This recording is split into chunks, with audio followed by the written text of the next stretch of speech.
के और विषय में भारत देश में अनेक प्रकार के और देशद्रोही व्यक्ति काम कर रहे हैं। आतंकवाद बढ़ रहा है। हमारे सैनिकों के ऊपर कश्मीर पत्थर फेंके वो जा रहे हैं, उनको मारा जा रहा है, पीटा जा रहा है। जेएनयू में और जो कुछ ऐसे और छात्र हैं जो अपने देश के टुकड़े टुकड़े की वो करने के लिए नारे वहाँ पर वो लगा रहे हैं और आतंकवादियों के पक्ष के अंदर खुलकर सामने आ रहे हैं और कुछ हमारे लोग भी उनके साथ में जा रहे हैं। कृपया इस बहुत अच्छा प्रश्न है, ऐसे प्रश्न की प्रतीक्षा ही थी मुझे। सुनिए, सुनने में धैर्य का परिचय दीजिए। भाजपाई, कांग्रेसी, सपाई, बसपाई होकर मेरी बातों को मत सुनिए। थोड़ी देर के लिए दलगत राजनीति से ऊपर मस्तिष्क को करके फिर जो संदेश यहाँ से दिया जा रहा है उसे सुनने का प्रयास कीजिए, ठीक है। सैद्धांतिक धरातल पर भारत स्वतंत्र देश नहीं है, समझ गए। मैं उदाहरण देता हूँ। शिक्षा की नीति मेकाले के द्वारा क्रियान्वित की गई, उसे राजनीतिक तंत्र अभिशाप न समझकर वरदान समझ रहा है। रक्षा की प्रणाली जिधर आपने संकेत किया वो हमारी सनातन संस्कृति के सर्वथा विरूप है, प्रतिकूल है। कृषि गौरक्ष वाणिज्य के प्रकल्प जो आजकल भारत में क्रियान्वित हैं वे सनातन विज्ञान के सर्वथा प्रतिकूल हैं। जब से कृषि विभाग को विकसित किया गया है आधुनिक विधा से, उसके फलस्वरूप हर 30 मिनट में, आध घंटे में एक किसान आत्महत्या करता है, समझ गए। और गोरक्षा के प्रकल्प भी सनातन संस्कृति के विरूप हैं। जर्सी सांड के माध्यम से गोवंश को विकृत किया जा रहा है और गोमांस के निर्यात के द्वारा भारत अपने आप को समृद्ध राष्ट्र बनाना चाहता है। यह स्वतंत्रता नहीं, अंग्रेज़ों की कुटिल कूटनीति के चपेट में आई हुई सैद्धांतिक परतंत्रता देश को प्राप्त है। इसी प्रकार सेवा के प्रकल्प और उद्योग के प्रकल्प भी हमारे अपने नहीं हैं। अधिक मैं क्या संकेत करूं, संविधान की आधारशिला ही हमारी सनातन संस्कृति के अनुरूप अब तक हमको प्राप्त नहीं है। तो बबूल का पेड़ बोकर कोई आम, अमरूद, अंगूर का फल चाहे संभव है, उसकी चाह की इच्छा की पूर्ति होगी। और मैं डंके की चोट से कहता हूँ, पूरा भारत क्रिश्चियन तंत्र की कूटनीति को क्रियान्वित करने वाला देश बन चुका है। चाहे केंद्रीय शासन तंत्र रहा हो या हो, प्रांतीय शासन तंत्र रहा हो या हो, अंग्रेजों की दुराभिसंधि युक्त कूटनीति को क्रियान्वित करने वाला ही स्वतंत्र भारत में अब तक का शासन तंत्र हमको सुलभ हुआ है। उदाहरण ले लीजिए, किसी भी सनातन मान बिंदु जो यज्ञ के संपादक और पृथ्वी के धारक प्राणी मात्र के पोषक हैं, विकास के नाम पर उनको विकृत, दूषित और क्षुब्ध तथा विलुप्त करने का अभियान चल रहा है। वाक्य समझ में आता है ना। एक विकास का एक हव्वा ऐसा दिया गया है, एक विकास ऐसा विनाशकारी शब्द हमारे सामने ला के रख दिया गया है, जिसके नाम पर, समझ गए, जैसे वीणा के तांग छेड़ता है बहेलिया, चौकरी मारने में समर्थ जो मृग होता है समर्पण कर देता है, उसे फंसा लिया जाता है। समझ गया नहीं? ये नाग कहीं जा बसियो रे, मेरे पिया को मत डसियो रे, तान छेड़ देता है बहेलिया, फण को हिलाता हुआ झूमने लगता है। सर्प में जो डसने की क्षमता है वो उसकी क्षमता लुप्त हो जाती है। एक विकास का एक हवा ऐसा दे दिया गया है, विकास कह दीजिए, हिंदू आत्मसमर्पण कर देगा उस सर्प के समान, उस मृग के समान, समझ गए, या उस हाथी के समान जिसके सामने नकली हथनी रख दी जाती है तो अपना गणित वो खो बैठता है, गणित विज्ञान, और घास पात से बने हुए कृत्रिम पुल पर भी पांव रखकर गड्ढे में गिर पड़ता है। इसी प्रकार एक विकास का राजनीतिक दलों ने हवा खड़ा किया है, उनका दोष नहीं है, ये अंग्रेजों की कूटनीति है कि जितने सनातन मान बिंदु हैं, यज्ञ के संपादक, पृथ्वी के धारक, विकास के नाम पर सबको विकृत 1, दूषित 2, क्षुब्ध 3 और विलुप्त 4 घाटी तक पहुंचा दो। मैं संकेत करता हूँ, गोभी, पृथ्वी के धारक, यज्ञ के संपादक जितने तत्व हैं वो पृथ्वी के धारक हैं। पृथ्वी चतुर्दश भुवनात्मक ब्रह्मांड में जितने स्थावर प्राणी हैं, जंगम प्राणी हैं, सबका पोषण करती है। गोवंश का द्रुत गति से विलोप, गोवंश की द्रुत गति से विकृति का मूल क्या है? विकास की वर्तमान परिभाषा। मनवादी कहकर सदाचार संयम संपन्न ब्राह्मणों का द्रुत गति से विलोप के मूल में विकास की नई परिभाषा। सतियों का द्रुत गति से विलोप, वेदों का द्रुत गति से विलोप, दानशीलों का द्रुत गति से विलोप, सत्यवादियों का द्रुत गति से विलोप। इसी प्रकार से जितने पृथ्वी के धारक हैं सबका द्रुत गति से विलोप क्यों हो रहा है? क्योंकि विकास को इस ढंग से परिभाषित और क्रियान्वित किया गया है। मैं एक संकेत करता हूँ, हमारे सैनिक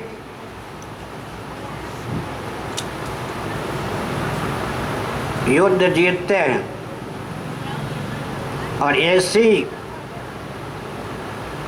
वातानुकूलित कक्ष में रहकर राजनेता समझौता करके उनके बलिदान पर पानी फेर देते हैं।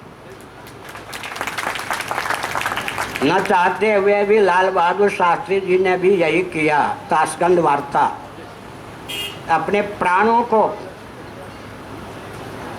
हथेली पर रहकर हमारे देशभक्त योद्धा जूझते हैं, लेकिन 2 घंटे की वार्ता के ब्याज से राजनेता उनके बलिदान पर पानी फेर देते हैं। समझ गए? वाजपेयी जी को मैंने सावधान किया था 7 महीने पहले जम्मू कश्मीर आदि क्षेत्र की यात्रा करके, और मैंने घोषणा कर दी थी पटना में और भुवनेश्वर में पाकिस्तान आक्रमण करने वाला है। हमारी बात अनसुनी की गई। 7 महीने बाद कारगिल युद्ध हुआ।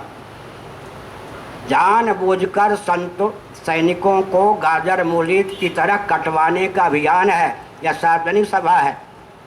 मुझे जितनी बात मालूम है शायद सेनाध्यक्ष को उतनी बात न मालूम हो सीमा के संबंध में। समझ गए? मैं एक संकेत करता हूँ, माननीय दलाई लामा जी जब भारत में अतिथि के रूप में बुलाए गए, उसी समय उनके ब्याज से चीन ने अपने गुप्तचरों से, आतंकवादियों से, अराजक तत्वों से भारत की सीमा और भारत को भर दिया। साथ ही साथ आपको पठानकोट कांड मालूम है या नहीं? अभी नहीं, इससे पहले वाला। अभी तो मोदी जी के शासनकाल का अलग है, इससे पहले वाला। हमारे सैनिकों को हाथ पांव बांध करके रख दिया गया है। अत्याचार सहो, प्रतिकार बिल्कुल मत करो। यह जो लोकप्रियता का दुर्व्यसन प्रधानमंत्री, रक्षा मंत्री, गृह मंत्री के पास है, यह भारत के लिए अत्यंत अपराध है और सैनिकों को बेमौत मरवाने का षड्यंत्र है। क्यों विलंब हो रहा है? हमारे लाडले लाल सैनिकों पर अत्याचार हो रहा है, क्यों केंद्रीय शासन तंत्र सह रहा है? माननीय मोदी जी प्रधानमंत्री होने के पहले मेरे पास 45 मिनट बैठे थे। केवल 2 वाक्य उन्होंने कहा था। मैंने उसी समय सावधान किया था। खुलकर बोल रहा हूँ, सुन लो। नेहरू जी ने अंग्रेजों की प्रेरणा से जिस कृत्रिम उदारता का परिचय देकर विश्व स्तर पर ख्याति प्राप्त कर ली, वाजपेयी जी के विवश हो गए उस ख्याति को अर्जित करने के लिए हिंदुत्व के नाम पर पद पर आकर राम जी को हिंदुत्व को अंगूठा दिखाने के लिए। समझ गए? जो भी भारत का व्यक्ति चाहे भाजपा का ही क्यों ना हो, केंद्र में पहुंचता है हाथी के दांत खाने का और दिखाने का, और उस समय पहुंचकर वो हिंदुत्व को भूल जाता है, राम जी को भूल जाता है और देश को भूल जाता है। नेहरू जी और वाजपेयी जी से भी अधिक ख्याति प्राप्त करने के लिए सैनिकों को भी गाजर मूली की तरह कटवा देता है। और मैं एक संकेत करता हूँ, इतने आतंकवादी होते हैं, उनका कोई निश्चित वेश नहीं होता, बात ठीक है ना? उनके वाहन का कोई निश्चित रंग नहीं होता। अब तक ये सुधार नहीं हो सका।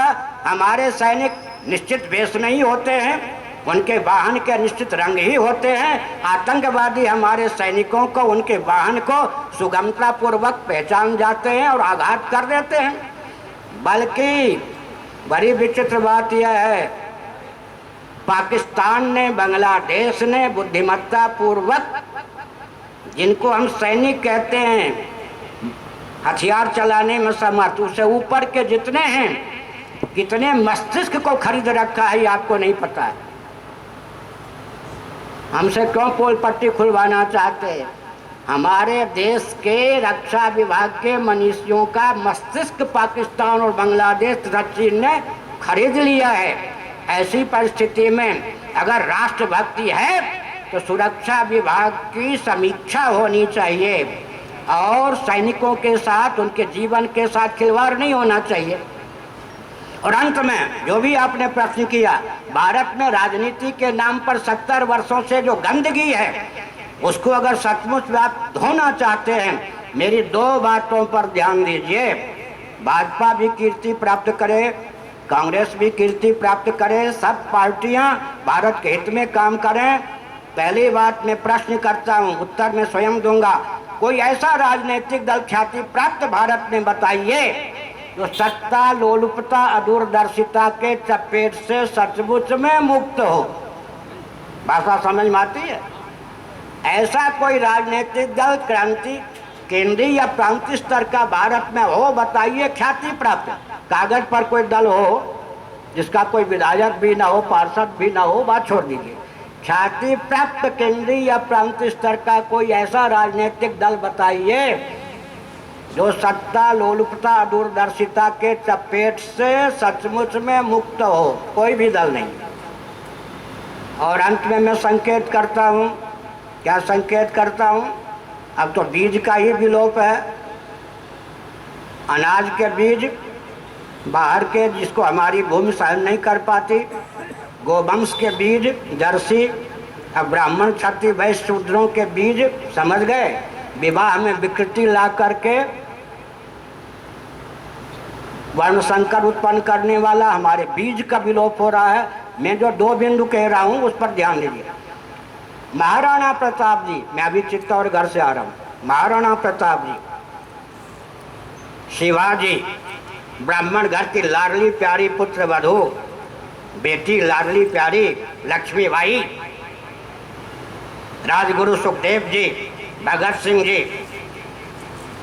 इसी प्रकार चंद्रशेखर आजाद जी, मंगल पांडे जी आदि मनीषियों ने स्वतंत्र भारत का स्वरूप अपने मस्तिष्क में क्या संजोया था, उसका समादर करना स्वतंत्र भारत के राजनीतिक दलों और राजनेताओं का प्रथम दायित्व है या नहीं, था या नहीं? दूसरी बात क्या है, ध्यानपूर्वक सुनिए। 1846 तक अफगानिस्तान, जिसकी चर्चा भी चल रही है बमबारी को लेकर, जिसको गांधार भी कहते, कांधार भी कहते, उस पर शासन किनका था? पंजाब के श्री रणजीत सिंह जी का। भारत का अंग था कौन? अफगानिस्तान, काबुल या गांधार, जहाँ की लाडली प्यारी गांधारी थी। अंग्रेजों ने कूटनीति का परिचय देकर 1846 के बाद उसे भारत से पृथक किया, फिर श्रीलंका को भारत से पृथक किया, फिर बर्मा को भारत से पृथक किया, फिर 2 खंडों में पृथक से पाकिस्तान बनाया। समझ गए?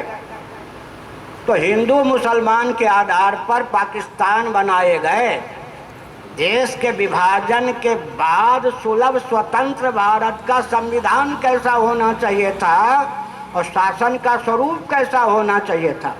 एक महाराणा प्रताप इत्यादि के मस्तिष्क में स्वतंत्र भारत का स्वरूप क्या था, दूसरा विभाजन के बाद का भारत कैसा होना चाहिए था। इन दोनों बिंदुओं में जिसकी आस्था हो वही राजनेता और राजनीतिक दल भारत में चुनाव लड़ने में अधिकृत हो, तब सेनाओं की दुर्गति का अंत होगा। अन्यथा ये सुरक्षा के नाम पर, शांति के नाम पर गाजर मूली की तरह कटवा देंगे। इनके घर के बेटे कहाँ हैं? जितने मंत्री हैं इनके घर के बेटे सैनिक हो ना, तब मालूम पड़े ना, समझ गए ना। ये जितने मंत्री हैं अगर विवाहित हैं, नहीं है तो भतीजा को रखो, बेटे को रखो, पोते को रखो, तब मालूम पड़े कि सैनिकों की क्या दुर्गति होती है। और मैं संकेत कर दूं, अंग्रेज पदाधिकारी जो ऊंचे होते थे, गन चलाने वाले जो भारतीय परंपरा के व्यक्ति होते थे, उनको गंदे नाले का कीड़ा समझते थे। मुझे अच्छी तरह मालूम है, मैं सीमा पर जाता हूँ, समझ गए। ऊंचे स्तर के जितने पदाधिकारी सेना विभाग में हैं, एक्सेप्शन अपवाद को छोड़ दीजिए, सचमुच में जो राष्ट्र के लिए जलने के लिए, गलने के लिए, घायल होने के लिए, मरने के लिए तैयार हैं, उनको गंदे नाले के कीड़े के समान देखते। एक पदाधिकारी ने जब गोली चलाने की आज्ञा नहीं दी पठानकोट का, तब जाके कुपित होकर व्यक्ति ने उसके हाथ काट दिए। तुम हमारे हाथ काटे हुए हो, देश की सुरक्षा का प्रश्न है, तुम पाकिस्तान के एजेंट बन के बने हो। मैं एक संकेत करता हूँ, परमाणु विभाग हो, कोई भी विभाग हो, हमारा भारत का सत्ता लोलुपता दूरदर्शिता के चपेट में आए हुए राजनेता और राजनीतिक दलों के कारण कोई विभाग सुरक्षित नहीं है जिसकी जानकारी यहाँ के मंत्रियों की अपेक्षा पाकिस्तान, बांग्लादेश, चीन, रूस, अमेरिका को न प्राप्त हो। ऐसी स्थिति में देश को पुनः संगठित करने की और सनातन संविधान के अनुसार, विधा के अनुसार ढालने की आवश्यकता है। सैनिकों को लेकर मेरे हृदय में अपार अपनत्व है, मैं रोता भी हूँ। आज भी कह रहा था कि सैनिकों के साथ अत्याचार करने वाले राजनेताओं सावधान। देखिए हमारे यहाँ की युद्ध प्रणाली, ये तो राजस्थान है या नहीं। अगर रावण मोर्चे पर था तो राम जी अपनी कुटिया में बैठे होते थे, वो भी युद्ध के मोर्चे पर होते थे। ये धर्म युद्ध है, समझ गए। सेनाध्यक्ष कोई लड़ता है जा करके, रक्षा मंत्री लड़ते हैं जा करके, इनके बेटे लड़ते हैं जा करके। हमारे यहाँ युद्ध की परंपरा क्या है? दुर्योधन मोर्चे पर था, आतताइयों का पक्षधर, तो युधिष्ठिर भी मोर्चे पर थे। ये हमारे यहाँ है। ऐसी स्थिति में सैनिकों की वेदना तो तब हो जब रक्षा मंत्री, गृह मंत्री, सेनाध्यक्ष वहां मोर्चे पर बैठे हुए हों, कम से कम, समझ गए। और प्रधानमंत्री जो भी हो, मैंने वाजपेयी जी मैं का नाम लेकर मोदी जी को सावधान किया था, चाहे अडवाणी जी हों, चाहे सुषमा जी हों, भाजपा के जितने ऊंचे नेता हैं अभी उतने ऊंचे आदित्यनाथ योगी नहीं हो पाए हैं। उनके मस्तिष्क में है कि नेहरू जी ने जो विश्व शांति की कृत्रिम घोषणा करके ख्याति प्राप्त की, उससे ज्यादा ख्याति मेरी हो। इस दुर्भावना के कारण, ख्याति प्राप्त की वासना के कारण वे अपने दायित्व का ठीक से निर्वाह नहीं कर पाते। एक एक भाजपा के, कांग्रेस की तो बात छोड़ दीजिए, उसके तो संस्थापक ही कौन थे? अंग्रेज थे। यहाँ की माननीय मुख्यमंत्री जी ने मुझसे कहा जब मैं जयपुर आया था, महाराज भाजपा को बड़े कोसते हैं लोग, बाबा लोग भी कोसने लगे हैं। मैंने कहा सुनो, तुम लाडली प्यारी हो, तुम्हारी माता भी मेरे पास आती थी, तुम जब बचपन में थी तब मैं ग्वालियर में प्रवचन कर रहा था, नीचे कुर्सी पर बैठ के माता के साथ प्रवचन तुम सुन चुकी हो, सावधान हो के सुनो। भाजपा के संस्थापक ह्यूम नहीं है, कोई हिंदू है। भाजपा का ध्वज भगवा है। भाजपा धर्म के नाम पर, हिंदुत्व के नाम पर, गंगा के नाम पर, राम जन्मभूमि के नाम पर, अब विकास के नाम पे चुनाव लड़ती है। कांग्रेस को, सपा को, बसपा को कोई टोके या न टोके, तुमको तो टोकना ही टोकना है, तो टोकना उचित है। हिंदुत्व का नाम लेना छोड़ दो, राम जी का नाम लेना छोड़ दो, गाय का नाम लेना छोड़ दो, गंगा का नाम लेना छोड़ दो और भाजपा सुन लो। अगर मुलायम सिंह ने शासन किया, नाभि से लेकर सिर तक इतने पीतल की गोली से राम भक्तों को भुनवा कर शासन किया न इतने वर्षों तक, बेटे सहित राम भक्तों को मरवा कर सपा ने शासन किया है। स्वयं मुलायम सिंह जी का यह वचन है। अगर हमने राम भक्तों को, निरपराध भक्तों को, जिसमें उनकी बिरादरी के भी भक्त थे, राम भक्त उनकी बिरादरी के भी थे, मरवाया ना होता तो मुसलमान सज्जनों का अनुग्रह प्राप्त करके इतने वर्षों तक शासन नहीं करता। ये रह गई बात सपा की। अब भाजपा सुन ले।